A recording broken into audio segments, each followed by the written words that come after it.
Hello, everyone, and welcome back to Noxcast, your Equinox News Recap Podcast. I'm your host, Nathan Hope. I'm the managing executive editor of the Equinox. And I'm Chloe Erno, the news editor. And this week we have another pretty action-packed recap for you.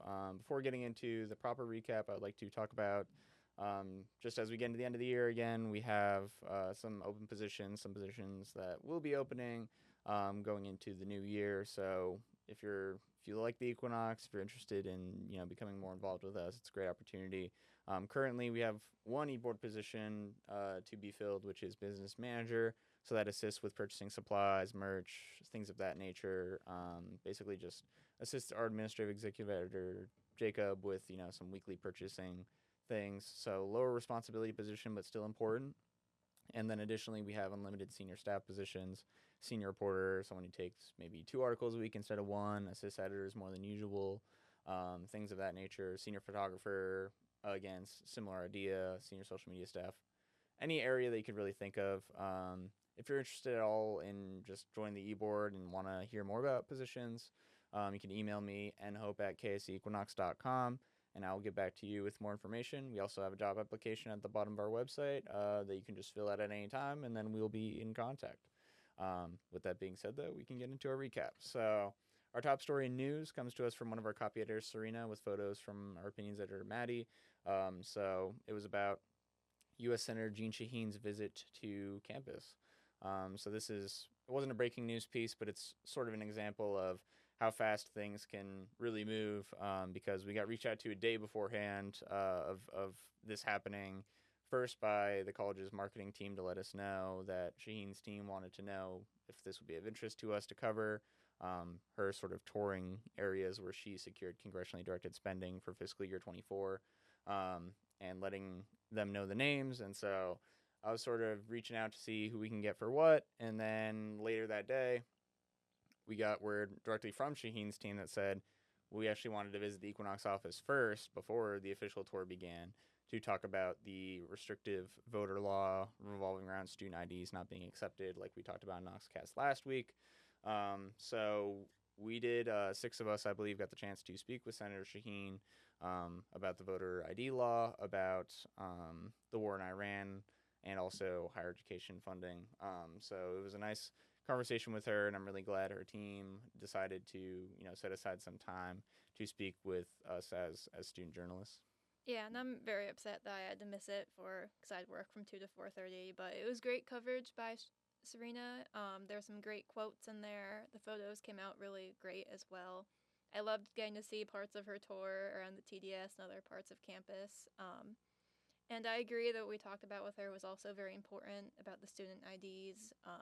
It's a very pressing topic right now that we've been discussing in the past week and a half, and I'm glad that we were able to discuss that with her and get support from someone in higher power, but I really wish I could have been there.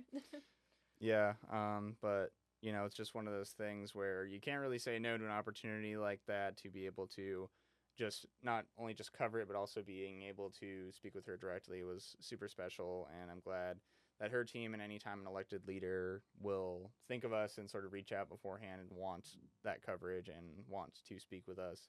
And then we could bring the student voice to them and let them know concerns of the student body. So it was a great opportunity, and again, great coverage from Serena and good photos from Maddie. With that being said, we can get into our region state top story, which this week comes to us from Business New Hampshire magazine. This is about the River Valley Community College president retiring.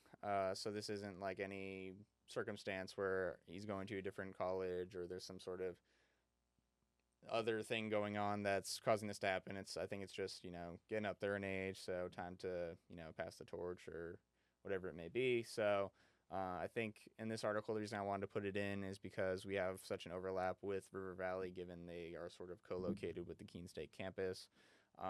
If you're not familiar, River Valley does have their major programs sort of revolve around nursing and more like STEM-esque things.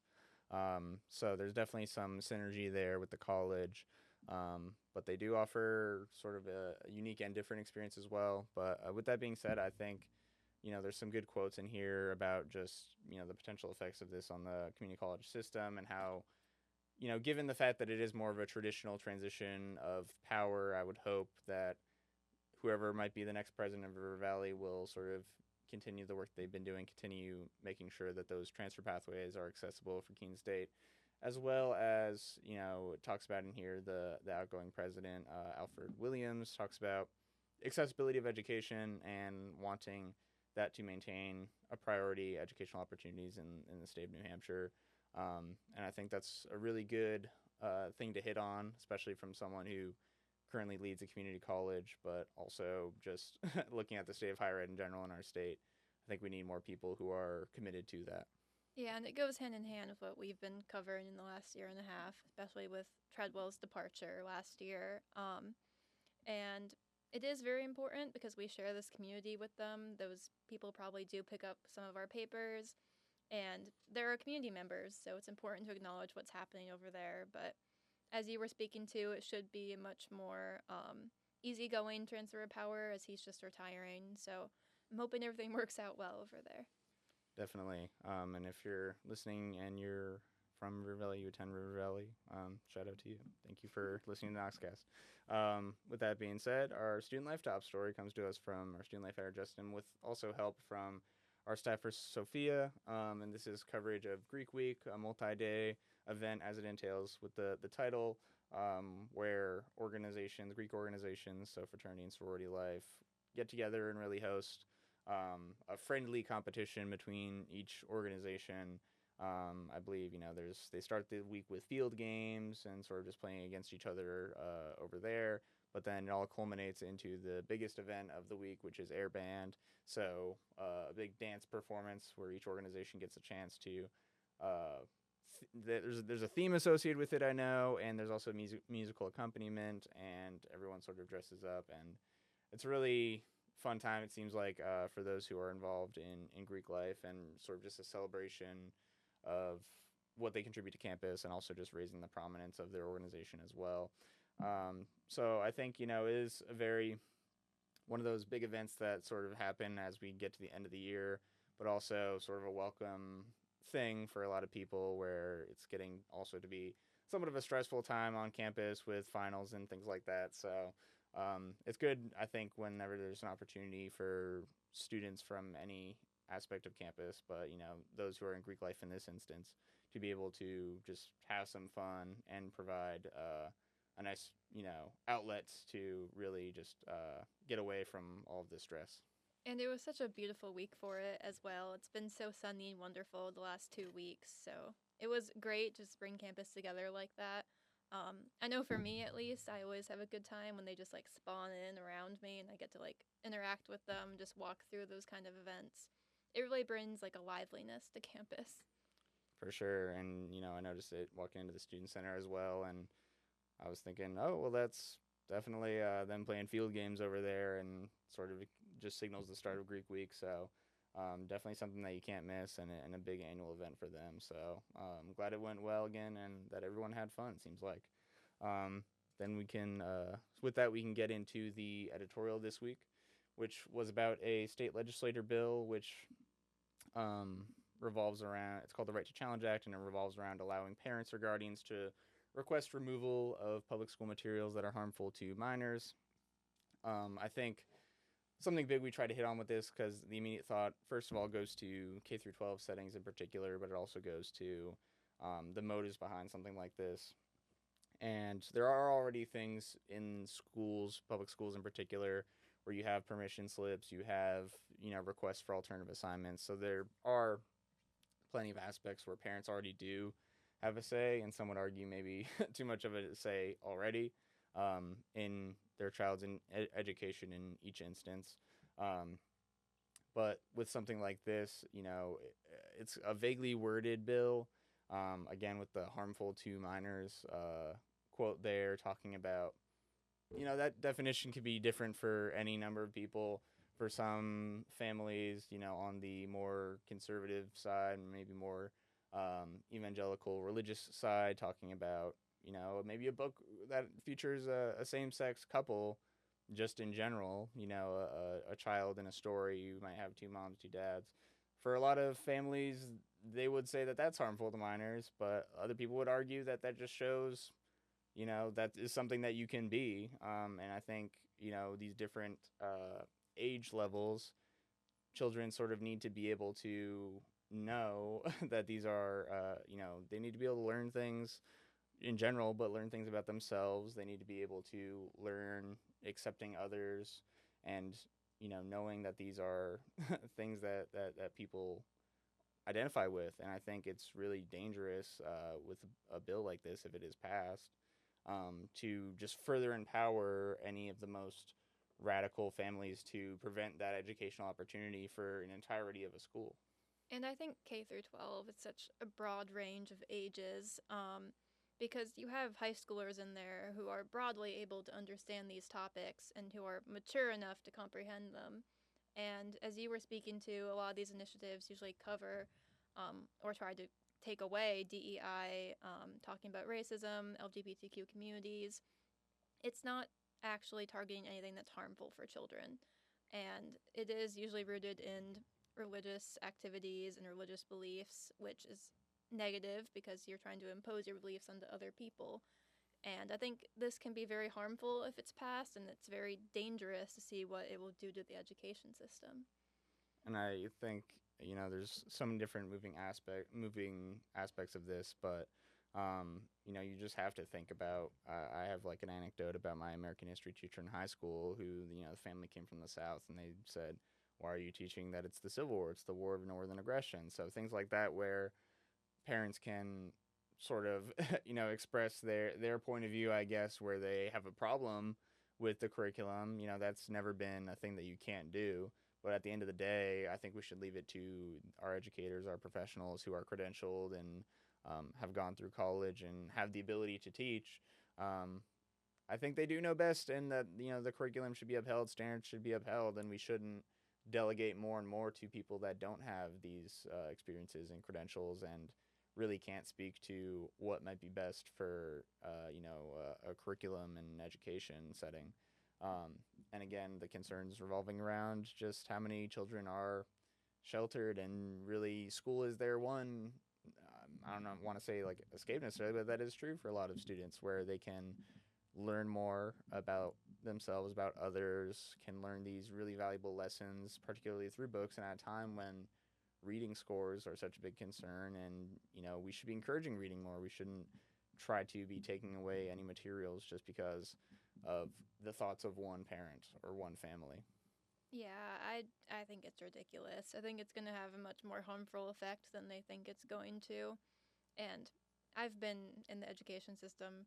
I've seen it in public high schools, people trying to take out To Kill a Mockingbird and books like that.